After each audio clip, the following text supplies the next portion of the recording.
What's up, everybody? We're back again. I got Big Mike Raider here. You could probably guess we're here to talk about the Raiders. We got the Yeah. Raiders -1.5 at the Saints. The over/under set at 49.5 right now.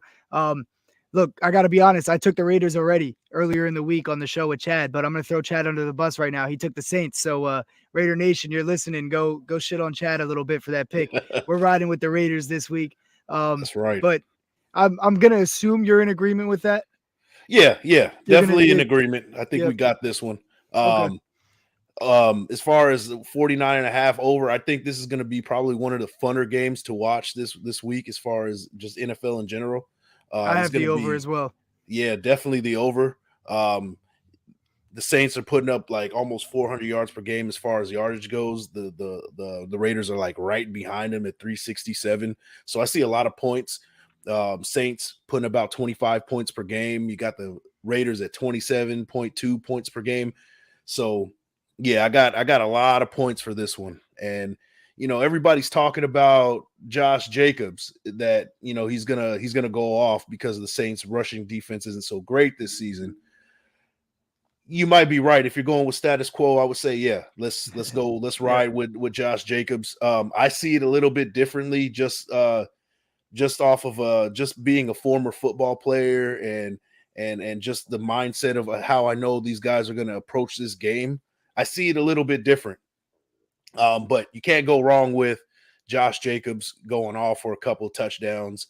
Um, you jump right into the prop bets, man. You got Josh Jacobs with one touchdown, it's a -167. If you get two touchdowns from Josh Jacobs, it's a plus 300 on its own. And he's been doing that the past couple weeks. So Exactly. yeah, He's yeah. on fire right now. Real quick though, before we get into the prop bets, I got a couple things to back you up on that over point as well. Yep. So yeah, you mentioned how the Saints are 25th or they're scoring 25 points per game, but the Raiders defense is also 26th in allowing points per game at 25 Yep. points per game, Exactly. and the Saints are pretty bad as well with allowing points also. So what are they? They're 31st actually, so 28.6 for them. And with Andy Dalton as a starter, the Saints move up to 31 points per game instead of just that 25. They're only doing 17 points per game with Jameis Winston, so that's what's holding that number down. They would be number one probably. So Right. and Andy Dalton's getting the start. But so I like the over. Speaking of the overs and the early pick show, Chad hit on the over in the Thursday night game that he gave out early. The line moved up, but that's why we do that early show. This line Yeah. actually stayed the same at -1.5. So I'm liking it because that means I get to keep the Raiders at -1.5. It didn't go up at all. I was worried that maybe they were going to end up being the underdogs if some of those Saints players that were ruled out were ruled in, Right. because then I'm like, oh damn, I got them as a favorite. I could have got them as a dog later in the week, but Right. Michael Thomas is out, Jarvis Landry is out, Marshawn Lattimore out officially, and it looks like Devontae Adams is fine. He was sick or whatever, so he didn't practice, but it looks like he's healthy and or like injury wise, he'll be able to play. Josh Jacobs is looking like he's going to play. He had limited practice past couple days, so I'm not really too worried about anything on that front. So Right. I'm glad the line didn't move in the other direction now, and I'm still locked in at -1.5. So I'm going to keep taking him there. But now let's get into some player props. Yeah. So yeah, Josh Jacobs is a look. I was going to take him for his rushing and receiving, because that's set at over 107.5 rushing and receiving. And we know he gets involved in the passing game a little bit, but more importantly, he's hit 143 plus just rushing alone in the Man. past 3 weeks. And like you Yeah. said, coming against this Saints rushing defense, which is 21st in yards allowed on the ground and 20th in yards per carry. We know they love to give Josh Jacobs the ball. That's what's been kind of feeding their offense lately. So Yep. I think they'll continue with that, even though he was limited in practice. I think that was just a preemptive measure. I think he's good to go. But I mean, that is contingent on that. So I probably won't place this until right before game time, just Yep. because of the fact that I want to see exactly what they're saying tomorrow morning as well. Right. Right. Yeah. And it's everybody, the world is saying, hey, Josh Jacobs is going to get the ball, get the ball to Josh Jacobs. You know what? I also want to put this out there. I'm not trying to change any minds. I mean, go with status quo if you want. Probably be the safer bet. But the offense for the Raiders, they're getting full strength as far as the receivers go. I mean, besides Devontae Adams with the flu, you got Darren Waller coming back. He's playing. Hunter Renfro, he's back. He had concussion earlier this season. Um, and you know, NFL teams got 3 games worth of Josh Jacobs just going off for hundreds of yards. Yep. So you know what that means? That means that defenses are going to bring up the safety. They're going to respect the run a lot more. So that tells me that offensively, the Raiders have a chance to play action and throw right over the safety's head and get it to these tight ends and throw the ball down the field whenever they want to, because the running game is such a threat. Yep. So I see the game in that sort of light. I mean, you could go with status quo. You can go with Josh Jacobs, kind of going off for a couple touchdowns, going over 100 yards, which would be great. I mean, you got 86 yards rushing. It's a minus 115 according to Bovada when I saw it. Yeah, I mean, I like that too. Yeah, that's a good play for sure. Yeah, and if you really wanted to get really heavy with it, over 126 yards is a plus 167 for Josh Jacobs. So you can go with the status quo, but for some reason I have a feeling that this is a Derek Carr type of game. He's going to go over 300 yards, a couple touchdowns. He's going to find his receivers, and just as far as that goes, and for the Saints offense, it's a Alvin Kamara game. This is a big time Alvin Kamara game. I see him with a 50 yard receiving, 75 rushing type of game.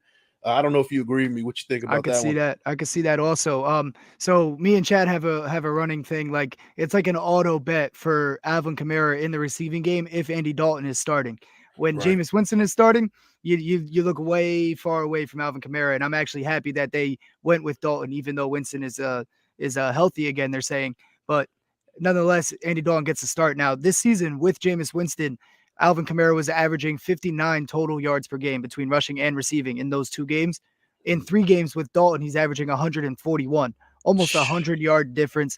And his rushing and receiving is set at over 102.5 right now. So that's another one that I like. I wish I could parlay these. I mean, if you go on certain books, actually, I think Bet365 might allow me to parlay those. I might parlay Josh Jacobs and Alvin Kamara's rushing and receiving lines together and just see what odds I get on that, because both are favorable to me. I think this is going to be a game where not necessarily it's all running, but because we know Alvin Kamara gets involved in the passing game. But even with your point about Derek Carr getting 300 yards and some touchdowns, maybe. I mean, who's to say Josh Jacobs doesn't break a 25-yarder and then another 15-yarder on some screens or something like that? Yep. We know he can do it. So he might get involved in some of those passing yards also, which that's why I'm kind of leaning towards the rushing and receiving. Although I do think they both might still hit their rushing lines anyway.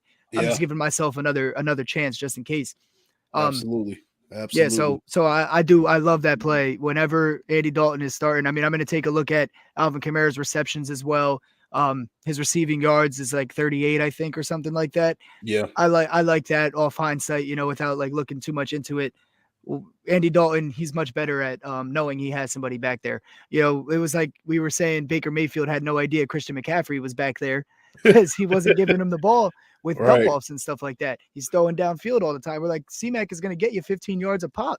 If you just dump it off to him, he's going to make somebody miss, get some yards for you. PJ Walker goes in, and I'm like, oh, when PJ's in, he's not going to be trying to throw it down. He's going to play conservative, and he dumped it off to C-Mac like 10 straight times. We saw what happened now that he's on the 49ers. Jimmy G's going to love that. But this is the same situation. Jameis Winston was not looking for him at all in the passing game, and it was hurting his fantasy production, his production in general. To the point where it was like, yo, why am I even starting AK if you have him? But now with Dalton, it's an auto start. You know what I mean? It's an auto bet, in my opinion, as far as I'm concerned. Anything receiving game with AK. Absolutely, man. And it just also helps Kamara that just coverage wise, as far as the Raiders go, like their linebackers aren't great as far as coverage goes. You got back there, you got Denzel Perryman, you got Divine Diablo. They're not great coverage linebackers. So that means to me that, in the backfield, Alvin Kamara is going to have a monster game. I mean, it's set up for him to do so. Yep. So, that's what I would go with that one. And you got Michael Thomas still out and Jarvis Landry out. Right. Chris Olave is coming on the scene, but like your next best, at least favorite veteran threat would be AK in the in the back, out of the backfield. Obviously, there's Juwan Johnson too, which I think you might have been just about to mention. Yes. When you're talking about the Raiders linebackers and their struggles, we're looking at Juwan Johnson. We talked about it a little bit pre-show, but go ahead. Yeah. So I don't. From what I remember, you said it was 3.5 receptions. I would definitely. Oh, hold on. Go ahead. Go ahead. I'm gonna Yeah, pull it up. I would definitely go over 3.5 receptions for that. And then I think the Yeah, yardage, you said plus something. 133 on Caesars you're getting. Sorry to cut you off. And then plus Yeah, 125 on DraftKings for that 3.5. So whichever one you're able to get on. And there will be lines on for this on more books, obviously, by tonight and tomorrow. But we're doing this Saturday, so that's what we're getting right now. yep, But keep an eye on that tomorrow morning when you're looking at your bets, because that's one I love. He's hit at least four in 4 out of 6, I think it was, or 3 in 4 out of 6. We need one more than that. yep. There was one game he had 3. So 3 out of 6, he's hit 4. And he's had 4 and 5 in the last couple games without Michael Thomas and without Jarvis Landry. So I like that bet. And I Yep. also like Chris Olave too in Yeah. this game for over 66.5 receiving yards, minus 115 on Yep. DraftKings and BetMGM right now. That's more of a lean, but I do like it. Andy Dalton targeted him 14 times last week. So I don't see that production stopping. He had 7 catches for like 100 and something yards. He would have had probably 100 yards in that game before when he got the concussion also. So, I don't see him getting under 66.5. I'll probably end up making that an official pick by tomorrow morning on the Sunday morning show, which, by the way, make sure you're here with us 9 a.m. Me and Chad tomorrow morning. We're giving out picks left and right. We're giving out winners. I've been hitting 27 and 8 in my last 35 On NFL fire. props. So on fire, trying to keep the ball rolling, man. We swept Thursday Night Football this week 4-0. So make sure you're subscribed here because we got some big things coming. We're just getting started, NBA season getting started and all that. But yeah, anything else that you wanted to mention in this game? Yeah, so the Saints are at home for this game, so look for them to come out the gate hot. Mm-hmm. If they get the ball opening drive, I like a touchdown from them, and like I said, I think Kamara's going to have a monster game, so look for him to have first touchdown here. And I know we were talking about that as well. For Kamara to get the first touchdown. I know it was on some books. It was about a 650 or something like that. And there's so others a little bit FanDuel lower. you're getting plus 650. DraftKings you're getting plus 600. Caesars you're getting plus 440. But if you have the ability to get a BetMGM account, that's where you want to go with this one, plus 750. So you're getting a plus 440 to plus 750 swing on some of these books, which means that you're just getting better value. So if you're going to take this bet, go to BetMGM if you can. Absolutely. Whatever you do, don't take it on Caesars. Hopefully you can get FanDuel or DraftKings if you're on Caesars anyway. So right. Don't take it there at less value. You know what I mean? Especially with the first touchdown scorer bet. Like it's, you can put as much analysis as you want behind it. At the end of the day, it still is random. This isn't a bet where we're like, go put $50 on it, go put, your bankroll on it, or a whole 2, 3, 4, 5 units. Like just, play it safe. But this is a good bet where you can just increase your bankroll if you get it right. I hit on Leonard Fournette first touchdown the other night. I had Gus Edwards. Like I gave out Gus Edwards on Twitter. I said, take that. And I did take it also. So I lost that one. But after that first drive by Lenny, something in me was just like, oh shit, they're going to drive right down. He's going to get this one. And I took it. So I got lucky there. I felt bad though, because I didn't give it out. I gave out the wrong pick, but I still capitalized on it. Hey, I felt bad. But I do like this AK pick. I might tell you on that. I definitely will. And I am definitely telling you on Juwan Johnson over 3.5 catches. I appreciate you putting that across my desk. Oh yeah, man. That might actually be one of my plus odds plays of the week that I've been doing. Yeah, definitely. That's one of the best ones I've seen yet. That's an automatic one to me. I like it. I like it a lot. There's another one that I wanted to throw out there. Yep. That kind of goes along with my narrative about the whole DC having a big game. And Alvin Kamara having a big game. So you could do like a preset parlay on Bovada. I don't know if they could do that on DraftKings, but this is what I call my dreamer bet right here. This is a long shot. I put $1 on it, man. This is like a script bet. Like the script that you've laid out this entire show, this bet kind of, follows everything you said. So it's like, if you're right about how this game is going to go, this bet hits, and I know that because that you told me the bet already. So that's what I didn't tell you this one. This one's pretty crazy. Oh, that's not the other. Oh, okay. So this one is. We got 2 more coming from him. Yeah. So I got DC over 310 yards, Alvin Kamara plus 90 over 90 receiving yards and 2 touchdowns. That's a plus 4,600. Over 90 receiving yards. Over 90 receiving yards. Damn. Okay. And 2 touchdowns. Huh. Now I'm not saying hey that's gonna happen, but. It kind of goes along with the narrative, right? Like, hey, DC is going to have a game. He's going to pop off. Kamara's going to do his thing, a couple touchdowns, plus 4,600, man. I put $1 on it. win $50. We'll see what happens, right? Yeah. Hey, So I'm all for that, man. That's a nice little lotto right there because it definitely can happen. Like 100% can hit. right. Alvin Kamara's due for one of those games where he just absolutely goes off in the passing game.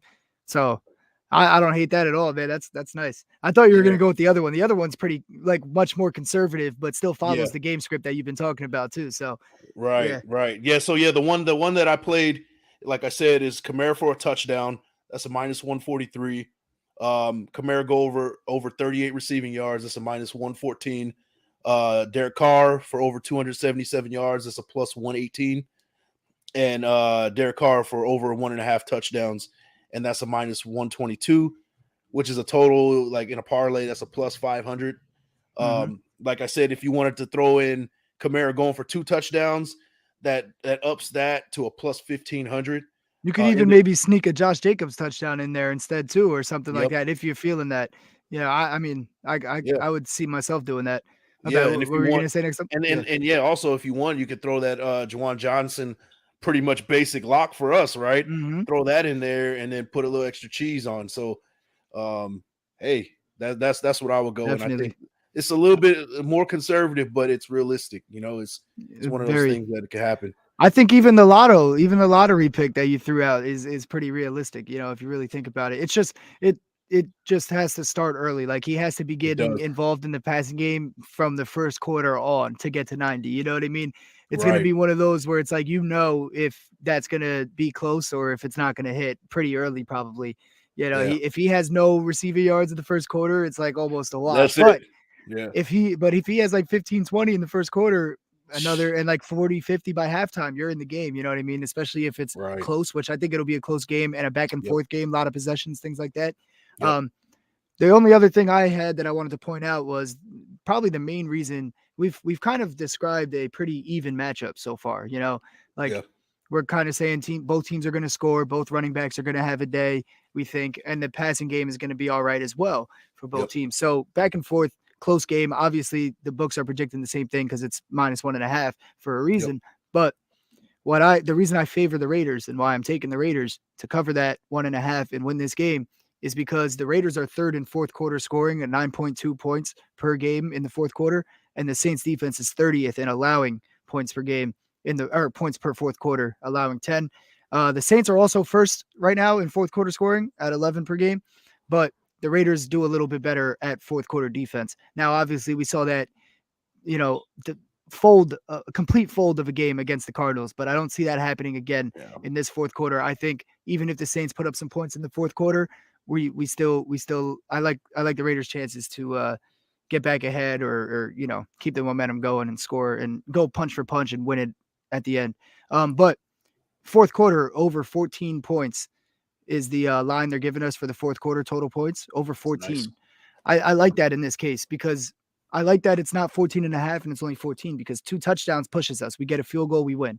2 Yeah. touchdowns, we get our money back as long as they hit the extra points. So that Yep. was the last thing I wanted to mention. I don't, I'm not saying that that's an official play, but I'm throwing it out there. I got to sleep on it and think about it a little bit.